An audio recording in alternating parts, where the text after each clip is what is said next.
Muy buenas tardes, nos encontramos hoy con el escritor Premio Magón Alfonso Chase, profesor de muchos de nosotros en la Universidad Nacional y en otros espacios, un referente de la cultura nacional, un hombre que ha sido sumamente abierto en sus opiniones, crítico, reconocido por todos, aunque no siempre se comparta lo que diga, pero es sin duda alguna una de esas personas que han marcado y seguirán marcando la historia de este país.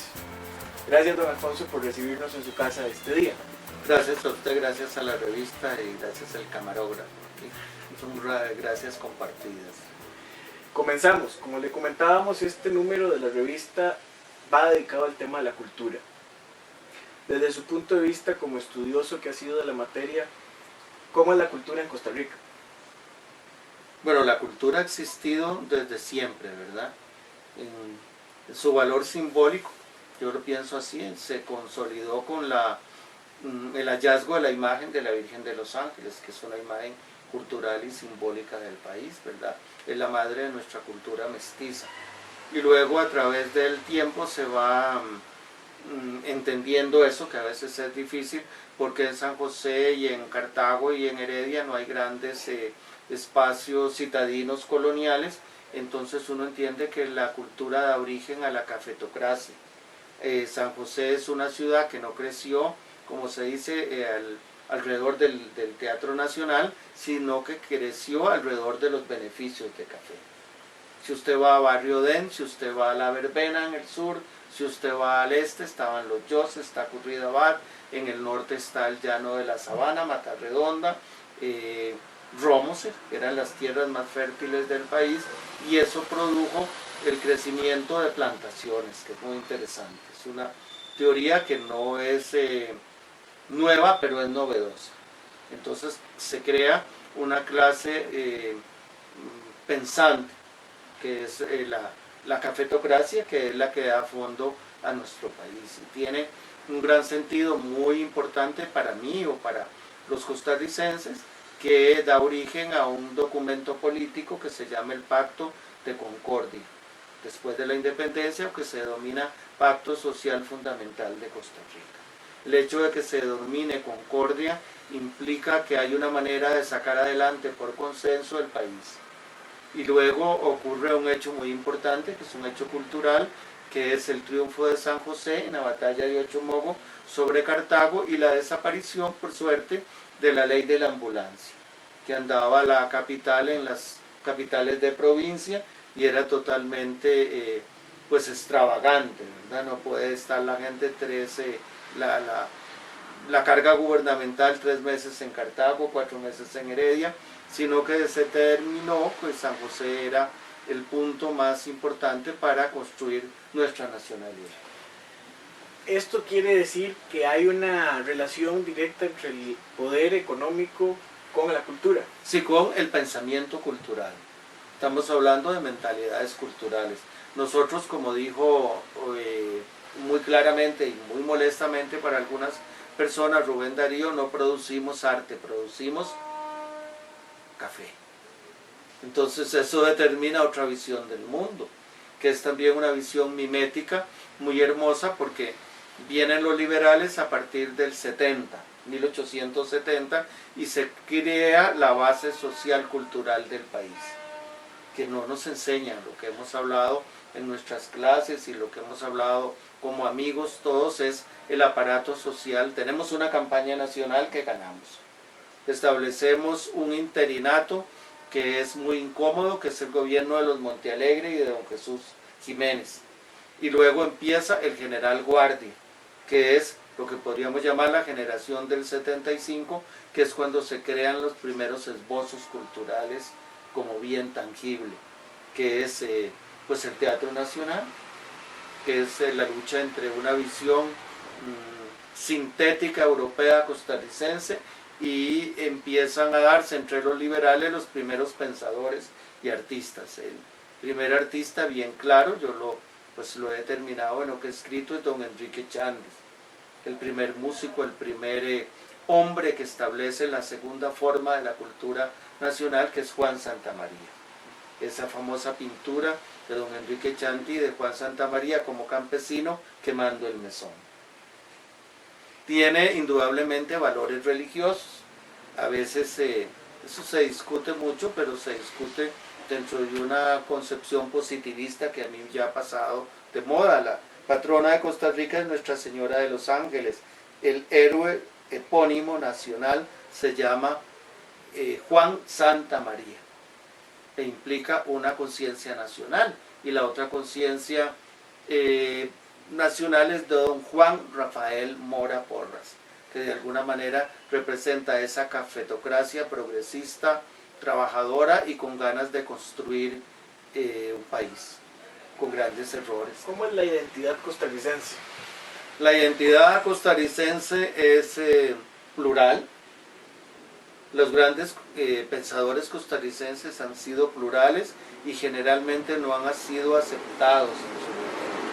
Puedo pensar como don Tomás Guardia, puedo pensar como don Alfredo González, don Ricardo Jiménez, puedo pensar como el general Bolio, puedo pensar como el doctor Calderón Guardia, como el don Manuel Mora, con don José Figueres y algunas otras personas de ya la mitad del siglo XX. Pienso también en don Daniel Oduber, en don Rodrigo Carazo, cuyo aporte se ve ahora de otra manera, porque en ese momento tienen otra visión del mundo, de la cultura. Y también los grandes escritores como Max Jiménez, Yolanda Oriamura, Unice Bodio. Lo que pasa es que la cafetocracia de alguna manera crea una cosa que es importante, pues que la revista de ustedes se llame Surco, crea un canon. Ha habido muchos surcos en el país, ¿verdad? Y entonces ahora están ustedes y antes estuvimos nosotros y estuvo, no sé, los años 40, el Centro de Estudios de los Problemas Nacionales. Eso determina, siempre el país ha tenido un norte, un camino. La gente a veces es muy negativa, pero yo encuentro que siempre Costa Rica, para volver al principio, toca fondo en determinados momentos.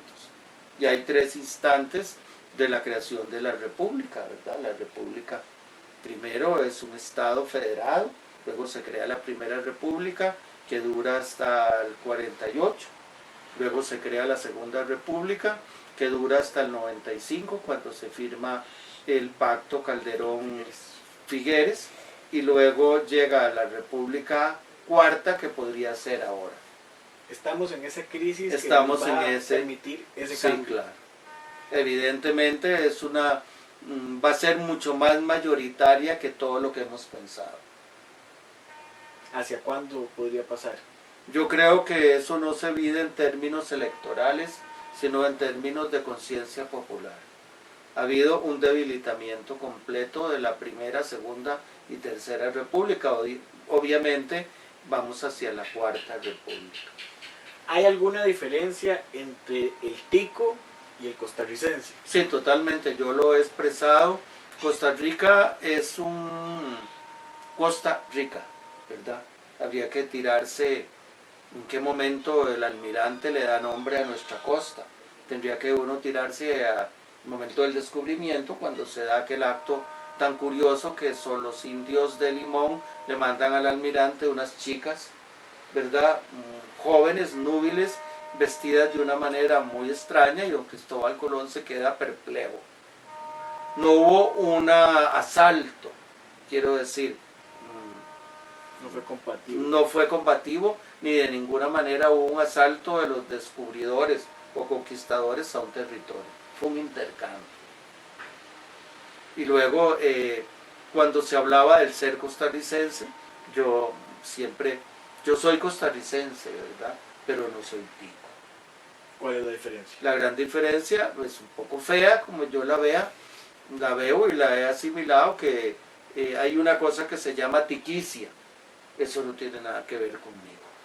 ¿Cómo es tiquicia? Tiquicia es el costarricense jugando a lo tío conejo, ventajista, envidioso, todo eso no va conmigo. El serruchapisos. El serruchapisos. Para mí hay figuras que son muy delicadas de tratar, por ejemplo como Chavela Vargas, ¿verdad? Chavela Vargas es una auténtica costarricense, costarricense, centroamericana, mexicana, universal.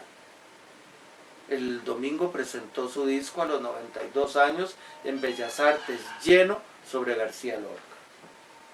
Entonces quiere decir que hay don Paco Zúñiga, ¿verdad? Uno de los genios más grandes de la escultura mundial. Se crió en Costa Rica, vivió en Costa Rica le dio lo más, pero se tuvo que desarrollar en México. Y no hay ningún problema, yo creo que uno puede ser costarricense universal. El Ministerio de Cultura. Usted fue parte de los que formó el Ministerio de Cultura. Fue de esa generación que creyó y apostó a que había que hacer este cambio sustancial dentro de la funcionalidad pública costarricense. ¿Cómo evaluaría Alfonso Chase la labor que está desarrollando? Bueno, en este momento siempre uno ve, por ejemplo, ya yo lo había visto en varios seminarios que fui y me encontré como oradora a Vargas Llosa. Yo personalmente tengo un gran aprecio por él y como artista, como todos nosotros estamos viviendo en Costa Rica y en otro lado, la cultura del entretenimiento.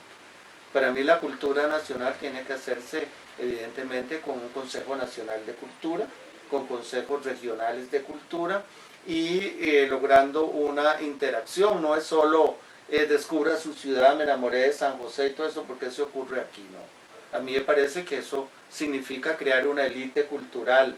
Eso es lo que yo creo, que sean escritores, artistas, etcétera, y proyectarla. Primero en la población de Costa Rica, usando toda la infraestructura. ¿Se acuerda que habíamos hecho un estudio? ¿Cuánta infraestructura hay? ¿Cuántos auditorios, salas de conciertos, salas? Bueno, es infinito este país. Usted poner el público en contacto con eso. No solo cada 2 años con un festival o cada año, no. Que sea una cosa todo el día. En Costa Rica no hay una buena revista cultural. Usted puede recibir cada 15 días o cada mes. ¿Qué podemos esperar de Alfonso Chase en los próximos años? Bueno, si el gran arquitecto me presta la vida, tengo mucho que hacer, ¿verdad? Por ahora cancelé lo que era salir del país a dar clases, ¿verdad? Que tenía en la Universidad de Chicago y en otras cosas, trabajar con lo que hemos trabajado en estos años. Decidí que me iba a quedar aquí. Voy a dar los talleres que iba a dar fuera, los voy a dar aquí. ¿Está escribiendo? No escribiendo todo lo que debiera, pero sí estoy escribiendo. ¿Alguna próxima novela pronto? No tan pronto, pero a fin de año ya la tengo. Y un libro de cuentos también. Quisiera escribir ensayo, pero no he vertebrado todo esto, lo que hemos hablado, lo que podría llamarse una trayectoria o proyección de, ¿qué te puedo decir?, de la cultura costarricense, un panorama que empiece cuando se descubre Costa Rica, cuando se nombra Costa Rica y cómo empieza, digamos, a moverse. Y cómo es pluricultural, o no diría multicultural, no es pluricultural, con zonas de polos de desarrollo. ¿Cuál sería el mensaje de Alfonso Chase para los jóvenes que ven nuestra revista, que participan de la revista y que están interesados en ser parte de ese proceso de cambio que está sucediendo? El proceso de cambio es muy definitivo en lo que yo veo. Primero, en el caso de la revista, me siento muy feliz que se llame Surco. Surco para mí fue muy importante, no es la revista de mi generación, pero la heredamos de nuestros papás y hubo otras Surcos, ¿verdad? Precisamente hoy se murió Trejitos, y Trejito le dio mucho impulso a todo eso porque refleja una forma de pensar y que la misma que yo siempre he expresado, que es lo socialdemócrata, que es la única solución que yo he visto posible. El papel del Estado, sin que se meta mucho, pero que se meta poco, pero que consista en un estilo de política que sea justa para la gente. Y los jóvenes sobre todo, pues que sepan que hay un surco y que el emprendedurismo no es solo el dinero, no es solo el éxito, sino que es una cosa moral y es una cosa social. Creo que han sido reflexiones muy interesantes. De nuevo, gracias por recibirnos. No, gracias a usted y a su compañero que vinieron, porque bueno, es una manera de seguir el surco, ¿no? Primero antes se decía abrir surcos, ya el surco está abierto, es seguir el surco. Y saber muy claro qué es surco, y no avergonzarse de que Surco cambió el país, hizo la Segunda República. Pues ahora hay que hacer la Cuarta República. Muchas gracias.